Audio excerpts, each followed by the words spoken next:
Hi friends, welcome to Sneha Swad secret. ಇವತ್ತು ನಾನು ಮಾಡ್ತಾ ಇರೋ ರೆಸಿಪಿ ಟೊಮೆಟೊ ರಸಮ್. ನಾನಿವತ್ತು ಯಾವುದೇ ರೀತಿ ಬೇಳೆ ರಸ ಇಲ್ಲದೇ, ಇನ್ಸ್ಟೆಂಟ್ ಪೌಡರ್ ಇಲ್ಲದೇ, ರಸಮ್ ಪೌಡರ್ ಇಲ್ಲದೇ ರಸಮ್ ಮಾಡ್ತಾಯಿದ್ದೀನಿ. ಬನ್ನಿ ಹೇಗೆ ಮಾಡೋದು ನೋಡೋಣ. ಇವಾಗ ರಸಮ್ ಮಾಡಲಿಕ್ಕೆ ಏನೇನು ಇಂಗ್ರೀಡಿಯೆಂಟ್ಸ್ ಬೇಕಂದರೆ, ಅರ್ಧ ಸ್ಪೂನ್ ಸಾಸಿವೆ, ಒಂದು ಚಿಟಿಕೆ ಅಷ್ಟು ಇಂಗು, ಒಂದು 10 ಬೆಳ್ಳುಳ್ಳಿ ಬೇಳೆನ ಜಜ್ಜಿಟ್ಕೊಂಡಿದ್ದೀನಿ, ಕರಿಬೇವು, ಒಂದು 4 ಹಸಿಮೆಣಸಿನ್ಕಾಯಿ ಕಟ್ ಮಾಡಿ ಇಟ್ಕೊಂಡಿದ್ದೀನಿ, 2 ಟೊಮೆಟೊ ಕಟ್ ಮಾಡಿ ಇಟ್ಕೊಂಡಿದ್ದೀನಿ, ಧನಿಯಾ powder 1 spoon, chilli powder 1 spoon, ತೆಂಗಿನಕಾಯಿ ತುರಿ, ಕೊತ್ತಂಬರಿ ಸೊಪ್ಪು, ಒಂದು ಸ್ವಲ್ಪ ಬೆಲ್ಲ, ಮೆಣಸು ಮತ್ತು ಜೀರಿಗೆ ಎರಡು ಒಂದೊಂದು ಸ್ಪೂನ್ ಹಾಕಿ ಚೆನ್ನಾಗಿ ಪೌಡ್ರ್ ಮಾಡಿದ್ದೀನಿ, ಒಂದು ನಿಂಬೆಹಣ್ಣಿನ ಗಾತ್ರದಷ್ಟು ಹುಣಸೆ ಹಣ್ಣನ್ನ ಚೆನ್ನಾಗಿ ನೆನೆಸಿ ಅದರ ರಸ ತಗೊಂಡಿದ್ದೀನಿ, ಮತ್ತು 2 ಸ್ಪೂನ್ ಎಣ್ಣೆ. ಇವಾಗ ಒಂದು ಬಾಣಲಿಗೆ 2 ಸ್ಪೂನ್ ಎಣ್ಣೆ ಹಾಕೋತಾ ಇದ್ದೀನಿ.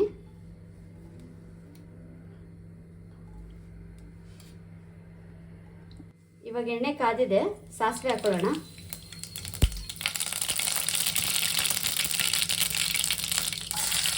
ಬೆಳ್ಳುಳ್ಳಿ ಒಂದೊಂದೇ ಹಾಕ್ತಾ ಹೋಗೋಣ.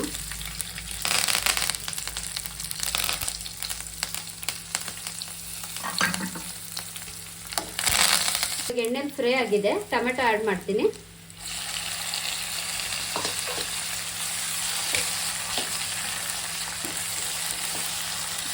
ಸ್ವಲ್ಪ ಸಾಲ್ಟ್ ಹಾಕೋಣ, ಅವಾಗ ಟೊಮೆಟೊ ಚೆನ್ನಾಗಿ ಮೆತ್ತಗೆ ಬೇಯುತ್ತೆ. ಇವಾಗ ಟೊಮೆಟೊ ಬೆಂದಿದೆ,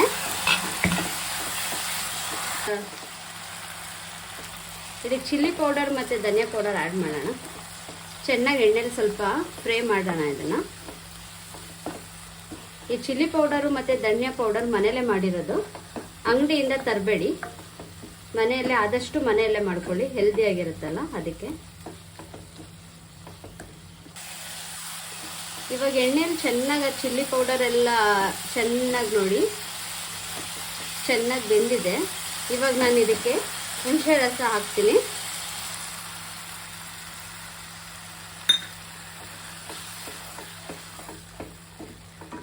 ಹುಣಸೆ ರಸ ಹಾಕಿ ಚೆನ್ನಾಗಿ ಮಿಕ್ಸ್ ಮಾಡ್ಕೊಳ್ಳೋಣ. ರಸ ಚೆನ್ನಾಗಿ ಎಣ್ಣೆಯಲ್ಲಿ ಚೆನ್ನಾಗಿ ಕುದಿ ಬರಲಿ, ಅವಾಗ ಇನ್ನೂ ಚೆನ್ನಾಗಿರುತ್ತೆ ಟೇಸ್ಟ್. ಇವಾಗ 2 ನಿಮಿಷದಿಂದ ಹುಣಸೆ ರಸ ಚೆನ್ನಾಗಿ ಎಣ್ಣೆಲಿ ಫ್ರೈ ಆಗಿದೆ.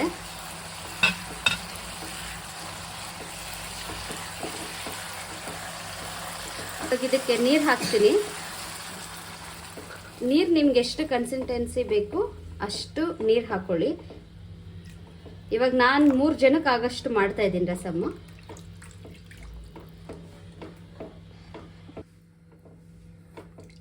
ಇವಾಗ ನೋಡಿ ನೀರು ಹಾಕಿದ್ದೀನಲ್ವ, ಇವಾಗ ಒಂದ್ಸಲ ಸಾಲ್ಟ್ ಎಷ್ಟು ಉಪ್ಪು ಕರೆಕ್ಟಾಗಿದೆಯಾ ಅಂತ ಒಂದ್ಸಲ ಚೆಕ್ ಮಾಡ್ಕೊಳ್ಳಿ. ನಿಮ್ಗೇನಾದರೂ 5 ಜನಕ್ಕೆ ಬೇಕು ಅಂತ ಅಂದರೆ ನಾನು ಇವಾಗ ಹಾಕಿದ್ದೀನಲ್ಲ, ಎಲ್ಲ ಇಂಗ್ರೀಡಿಯೆಂಟ್ಸು ಸ್ವಲ್ಪ ಜಾಸ್ತಿ ಹಾಕಿದ್ರೆ ಸಾಕು.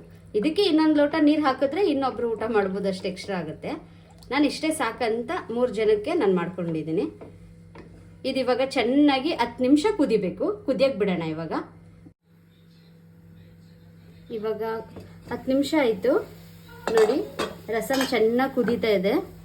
ಈ ಟೈಮಲ್ಲೇ ರಸಮ್ ಚೆನ್ನಾಗಿ ಕುದಿಸ್ಕೋಬೇಕು ನೀವು. ನಾವು ಮೆಣಸು ಜೀರಿಗೆ ಪೌಡರ್ ಹಾಕಿದ್ಮೇಲೆ ಜಾಸ್ತಿ ಕುದಿಸೋಕೆ ಹೋಗ್ಬಾರ್ದು, ಕಹಿ ಬಂದ್ಬಿಡುತ್ತೆ ಸಾಂಬಾರು. ಅದಕ್ಕೆ ಹುಣಸೆ ರಸ ಹಾಕಿದ್ಮೇಲೆ ಚೆನ್ನಾಗಿ ಕುದಿಸ್ಬೇಕು. ಒಂದು 10 ರಿಂದ 15 ನಿಮಿಷ ಚೆನ್ನಾಗಿ ಕುದ್ದ ಮೇಲೆ ನಾನಿವಾಗ ಇದಕ್ಕೆ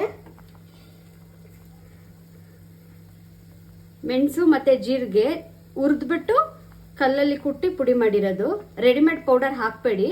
ಮನೆಯಲ್ಲೇ ಚೆನ್ನಾಗಿ ಮೆಣಸು ಮತ್ತು ಜೀರಿಗೆನ ಕುಟ್ಟಿ ಪುಡಿ ಮಾಡಿ ಹಾಕಿ, ಟೇಸ್ಟ್ ಚೆನ್ನಾಗಿರುತ್ತೆ. ಇವಾಗ ಹಾಕ್ತಾ ಇದ್ದೀನಿ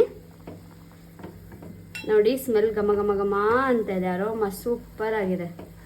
ಇವಾಗ ನಾನು ಇದಕ್ಕೆ ಬೆಲ್ಲ ಹಾಕ್ತಾ ಇದ್ದೀನಿ. ಬೆಲ್ಲ ಆಪ್ಷನಲ್ಲು, ರಸಮ್ಗೆ ಬೆಲ್ಲ ಇದ್ರೆ ಟೇಸ್ಟ್ ತುಂಬ ಚೆನ್ನಾಗಿರುತ್ತೆ. ಬಟ್ ಆದರೆ ಒಬ್ಬೊಬ್ರಿಗೆ ಇಷ್ಟ ಆಗಲ್ಲ ರಸಮ್ಗೆ ಬೆಲ್ಲ ಹಾಕಿದ್ರೆ, ಅವರು ಅದನ್ನು ಸ್ಕಿಪ್ ಮಾಡ್ಕೋಬೋದು. ಕೊತ್ತಂಬರಿ ಸೊಪ್ಪು, ತೆಂಗಿನಕಾಯಿ ಎಲ್ಲ ಹಾಕ್ತಾ ಇದ್ದೀನಿ. ಹಾಕಿ ಇದನ್ನು ಜಾಸ್ತಿ ಹೆಚ್ಚೊತ್ತು ಕುದಿಸ್ಬಾರ್ದು. ಹೆಚ್ಚೊತ್ತು ಕುದಿಸಿದ್ರೆ ರಸಮ್ ಟೇಸ್ಟ್ ಹೋಗ್ಬಿಡುತ್ತೆ, ಮತ್ತೆ ಕಹಿ ಬರುತ್ತೆ. ಅದಕ್ಕೆ ಒಂದೆರಡು ನಿಮಿಷ, ಒಂದೆರಡು ಕುದಿ ಬರಬೇಕು. ಒಂದೆರಡು ಕುದಿ ಬಂದರೆ ಅವಾಗ ಟೇಸ್ಟ್ ಚೆನ್ನಾಗಿರುತ್ತೆ. ಇವಾಗ ನೋಡಿ 2 ಕುದಿ ಬಂದಿದೆ. ಇವಾಗ ನಾನು ಸ್ಟವ್ ಆಫ್ ಮಾಡ್ತಾ ಇದ್ದೀನಿ. ನಮ್ಮ ರಸಮ್ ರೆಡಿ ಆಗಿದೆ ನೋಡಿ, ಎಷ್ಟು ಸ್ಮೆಲ್ ಸಖತ್. ಇವಾಗ ಸರ್ವ್ ಮಾಡೋಣ.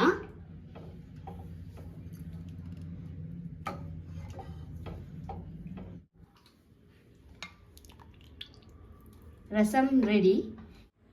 ಇವತ್ತಿನ ನನ್ನ ರೆಸಿಪಿ ನಿಮ್ಮೆಲ್ರಿಗೂ ಇಷ್ಟ ಆದರೆ ಬೇಗ ಬೇಗ ಲೈಕ್ ಮಾಡಿ, ಶೇರ್ ಮಾಡಿ.